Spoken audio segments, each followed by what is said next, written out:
मुंबईच्या जिजामातानगर वासियांचं पुनर्वसन विकासकाच्या आडमुठेपणामुळे रखडले। विकासकाची हकालपट्टी करून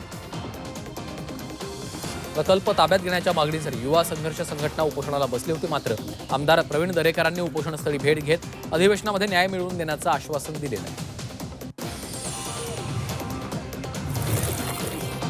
समाजासाठी चांगलं काम करतोय म्हणून आपल्या घातपाताचा कट रचण्यात आला असा आरोप मराठा आरक्षणासाठीचे आंदोलक मनोज जरांगेंनी चाकणमध्ये केला। तर 3 आरोपींनी जबाब दिला की धनंजय मुंडेंनी आपल्याला सांगितलं होतं तरी देखील धनंजय मुंडेंवर कारवाई का झाली नाही असा सवाल जरांगेंनी केला। किल्ले रायगडावरील रोपवेच्या वरील स्टेशनला ऐतिहासिक राजवाड्याचा लूक देण्यात आला। त्याला रायगड विकास प्राधिकरणाचे अध्यक्ष संभाजीराजे छत्रपती यांनी आक्षेप घेतला। याबाबत त्यांनी सोशल मीडियावर पोस्ट करून आपली नाराजी व्यक्त केली आहे। रायगड विकास प्राधिकरणाला नियमांच्या चौकटी घालते असं असताना रोपवे कंपनीच्या बांधकामाला कुणाचा वरदहस्त आहे असा सवाल संभाजीराजे छत्रपतींनी केला आहे। प्रसिद्ध गायक जुबिन गर्ग यांच्या मृत्यू प्रकरणामध्ये 12 डिसेंबरला आरोपपत्र दाखल केलं जाणार आहे अशी माहिती एका वरिष्ठ पोलीस अधिकाऱ्यानं दिली। जुबिनच्या मृत्यू प्रकरणातील तपास जवळपास संपलाय, त्यामुळे आरोपपत्रामध्ये सर्व तपशील दिले जातील अशी माहिती पोलीस अधिकाऱ्यानं दिली। 19 सप्टेंबरला जुबिन यांचं सिंगापूरमध्ये निधन झालं होतं। राष्ट्रगीताला 150 वर्ष पूर्ण झाल्याबद्दल देशभरात उत्सव साजरा करण्यात येतोय। उद्या लोकसभेत वंदे मातरमवर चर्चा होणार आहे।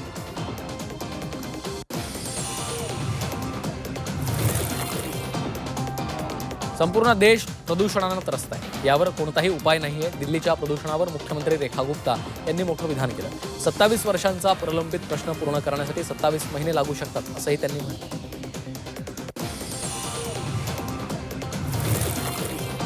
मथुरा इथं विश्व हिंदू परिषद आणि बजरंग दलाद्वारे शौर्य यात्रा काढण्यात आली। कथाकार देवकीनंदन ठाकूर उपस्थित होते। परिसरात सुरक्षा वाढवण्यात आली आहे।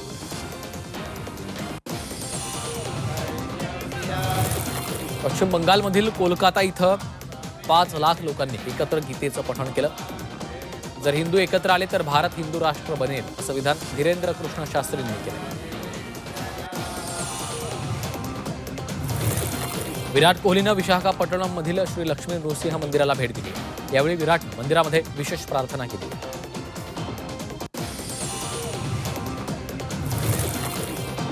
भारताच्या अमेरिकेसोबत सुरू असलेल्या व्यापार कराराच्या वाटाघाटींवर व्लादिमीर पुतीन यांच्या दौऱ्यामुळे कोणताही परिणाम होण्याची शक्यता नाहीये। परराष्ट्र मंत्री एस जयशंकर यांनी हे ठामपणे सांगितलं।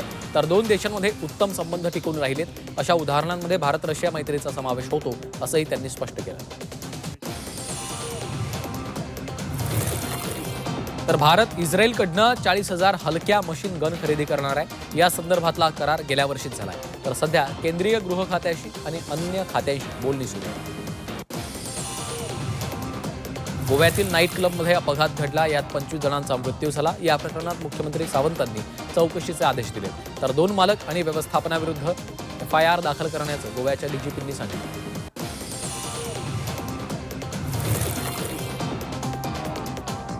केरळच्या कोल्लममधील अष्टमुडी तलावात भीषण आग लागली आहे। यामुळे तलावातील मासेमारी नौका जळून खाक झाल्यात। आगीत कोणतीही जीवितहानी झाली नाहीये। सध्या आगीवर नियंत्रण मिळवण्याचे प्रयत्न सुरू आहेत।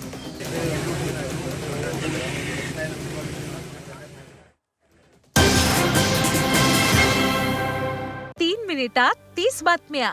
पॉवर्ड बाय बाबा जाधव मसाले, खजिना मराठी चवीचा। अस्सल खा, अस्सल रहा।